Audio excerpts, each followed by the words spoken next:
And I think one of the biggest myths out there is that you need 8 hours of sleep a night, and that sitting is the new smoking. That basically, if you think about those two different myths, why is it that we're constantly told to sleep more and to sit less? Actually, it seems a little contradictory to me, right? And it turns out that that let's take sitting first. So, there are all these, these slogans like "sitting is the new smoking" and it's really bad for you. And every time you sit in your chair, you lose 2 hours of your life and whatever. Turns out that all animals sit, right? My dog sits, cows sit, chickens sit, every animal sits, and hunter-gatherers also sit. In fact, if you some of my students actually put sensors on hunter-gatherers, and when we're doing some research in farmers as well, but they sit just as much as Westerners.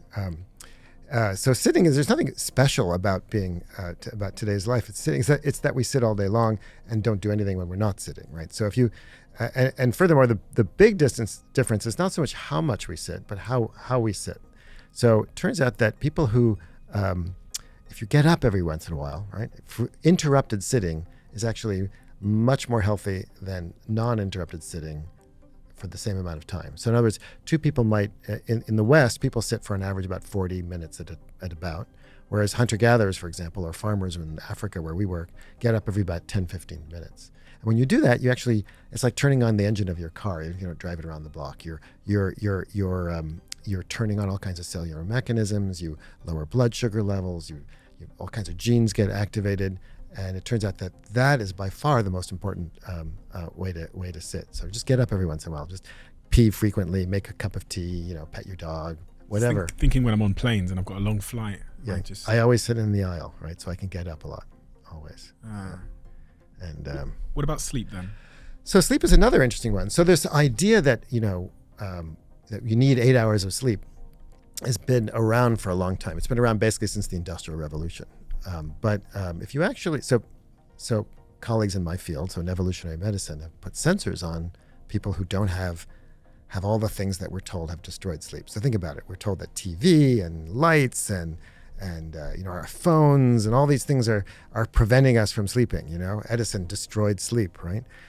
So when you put sensors on people who don't have any electricity and they don't have TVs and they don't have phones and they don't have any of these gadgetry, right? Electricity. It turns out they sleep like 6 to 7 hours a night, and they don't nap. So this idea that natural human beings sleep 8 hours a night is just nonsense. It's just not true. And furthermore, when you start looking at the data, 7 hours. If you graph sort of how many hours a night you sleep on the x-axis and sort of some outcome like cardiovascular disease or just how likely you are to die. It's kind of a U-shaped curve. So people who don't get much sleep are in trouble. But the bottom of that curve is pretty much always about 7 hours. So people actually do better if they sleep 7 hours rather than 8 hours. And yet we're told that if you don't sleep 8 hours, there's something wrong, right? So you can oversleep. Well, yeah. I mean, there's also some complexity to this too, because of course people who are ill might be sleeping more, and so there's some biases that creep into how you analyze the data. But basically, it turns out that 7 is for most people optimal. But there's a lot of variation, right? Teenagers sleep more, older people sleep less. It's complicated. One of the things that popular in culture as well is this idea of doing 10,000 steps a day. Yeah, now that's fun. That started because of a Japanese pedometer.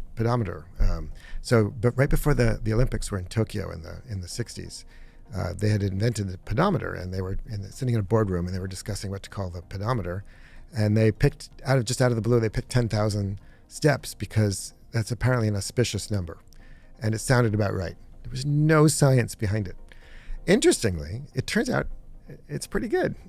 If you look at steps per day and health outcomes, your average hunter-gatherer walks between 10 to 18,000 steps, depends on male, female, etc.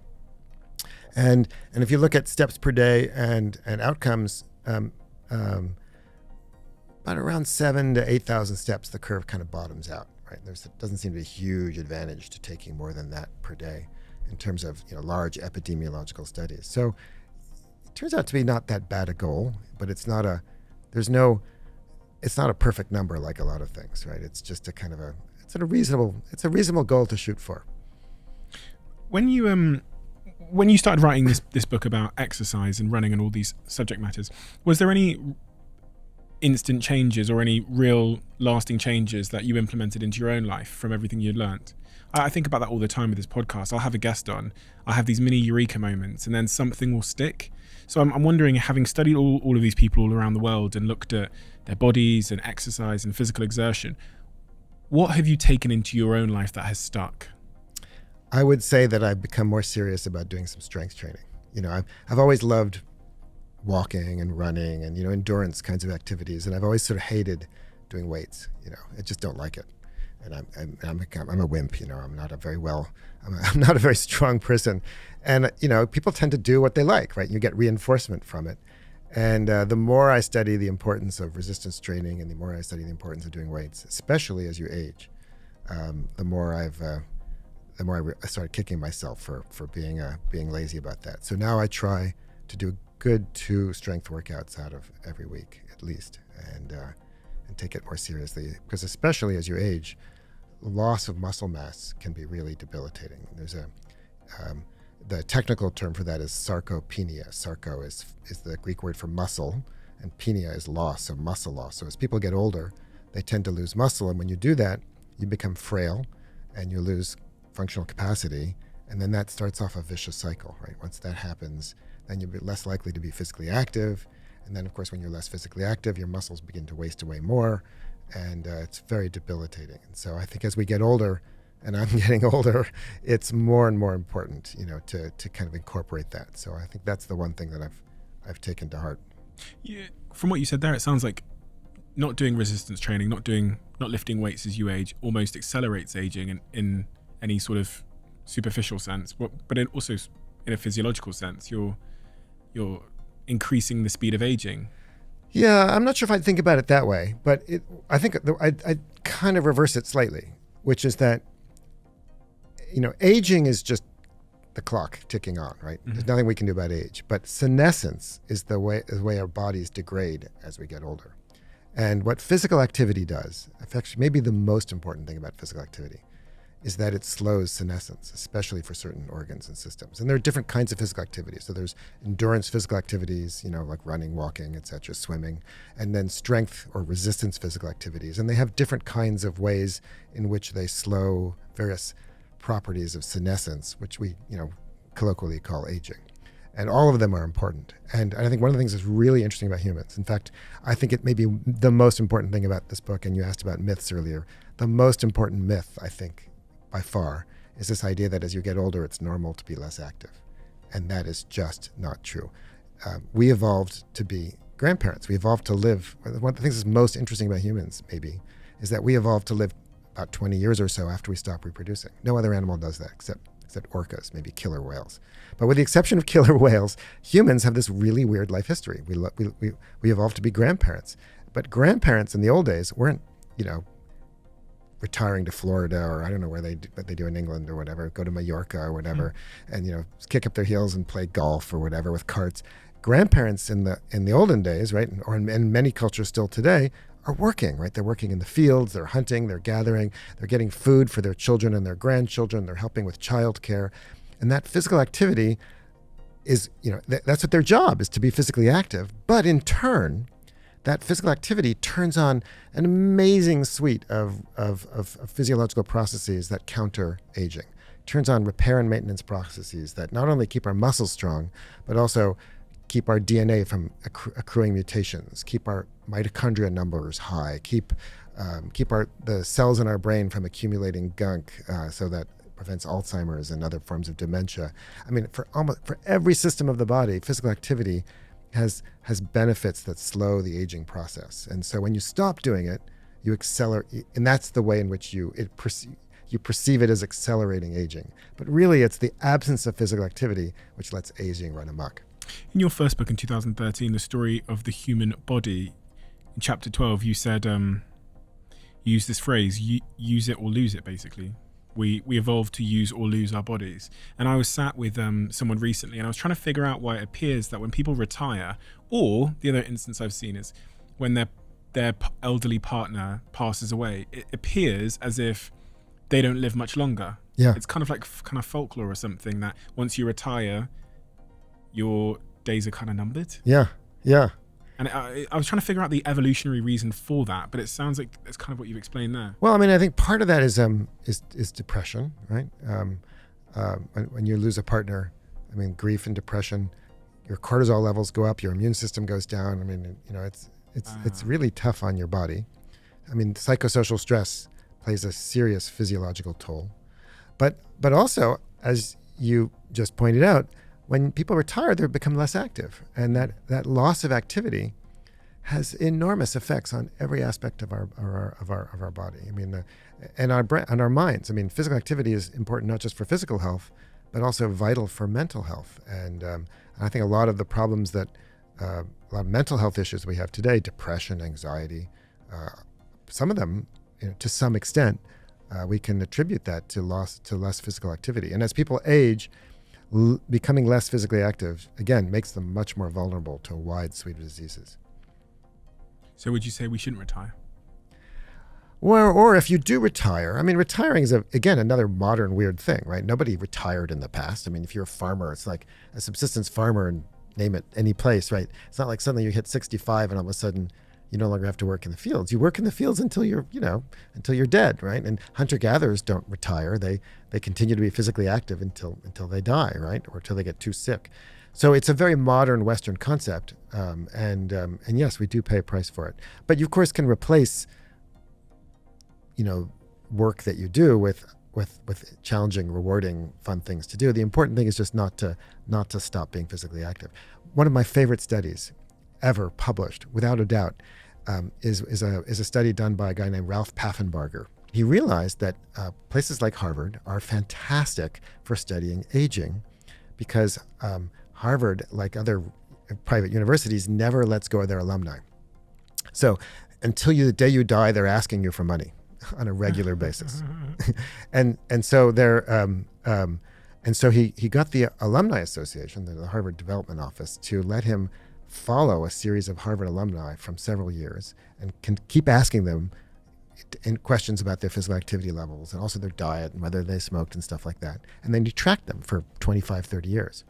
And what he found was that the alumni, after you corrected for every factor you could think of, that as the alumni got older, the effect of physical activity on their health outcomes was bigger and bigger. So alumni who were in their 20s, 30s, and 40s, for example, who were exercising 4 or 5 times a week, they had about 20% lower death rates. By the time they got to their 60s and 70s, the alumni who were exercising more had 50% lower death rates. So as you get older, and this has been replicated again many times, but what he showed was that as you get older, exercise becomes more, not less important for maintaining your health. Been thinking a lot about this because I was saying to Jack, my dad is 60-ish, but he's very, very out of shape. Very, very out of shape. And I was in Indonesia, and I was with my girlfriend, and we went and we were going whitewater rafting. So we had to go down this really big hill with all these stairs. It was like 300 meters of stairs. And I remember just thinking, my dad wouldn't be able to do this at his age at 60, and I want to be able to go down those stairs when I'm his age, because at the bottom of there was a fun activity with someone I loved. And to think that I'll get to a point in my life where, not so far away in the grand scheme of things, where I won't be able to go up or down some stairs because I'm 60, because of my sort of genetic predisposition, as I saw it, was quite sad. But having heard you say that, it really feels much more like a choice than it is genetics. Yeah, look, we have this expression in my field, which is that genes load the gun and environment pulls the trigger, right? Some of us have genetic predispositions towards being, more likely to get diabetes or heart disease or this or that or the other, but our great-great-great-grandparents in different environments weren't getting these diseases, or they were getting them at much, much, much lower frequencies. And it's not because they were dying earlier. It's because these diseases were less common. So I think we too often blame our genes for many of these diseases, or many of these health problems. And I'm not in any way denying the role of genetics, but that environment is way more important. And we have control over our environment to some extent. And so if you want to reduce your risk of cardiovascular disease, reduce your risk of diabetes, reduce your risk of Alzheimer's, dementia, exercise isn't a magic bullet. It's not going to prevent you from getting those diseases completely, but it lowers your risk quite substantially. And we know why, too. I mean, we have an immense amount of data on why that's the case. For every single one of these diseases, we understand the mechanisms by which physical activity has important mechanistic effects on these diseases. So there's epidemiological data, there's mechanistic data, there's personal data. The problem is that it's hard to do, right? It takes willpower to overcome the inertia of doing what's completely normal, which is wanting to take it easy, right? I just flew yesterday from Denver to Boston, and in the airport, there are these escalators right next to the stairway, right? And the escalator and the stair, it wasn't a huge stairway. Everybody's lining up to take the escalator, and like the stairs are totally free. So being me, of course I'm not allowed to take the escalator unless I have to, right? So I ran up the stairs, but but those people taking the escalator, there's nothing wrong with them. They're not lazy. It's just an instinct, right? It's an instinct to take it easy when you can, right? Because we now live in a world where everybody can do that, right? Because we have escalators and lifts and cars and shopping carts and all these wonderful devices to make our lives easier. And now you have to overcome this fundamental basic instinct to take it easy in order to be physically active. And that's basically what exercise is. And so, and furthermore, if you're unfit and you're not really, exercising isn't any fun, right? It's unpleasant. You sweat and you get hot and you get cranky and it's not that rewarding until you get fit. And so people hate it, right? And then we blame them for being lazy, but they're actually just being normal. And I think we need to have more compassion towards people who struggle to exercise.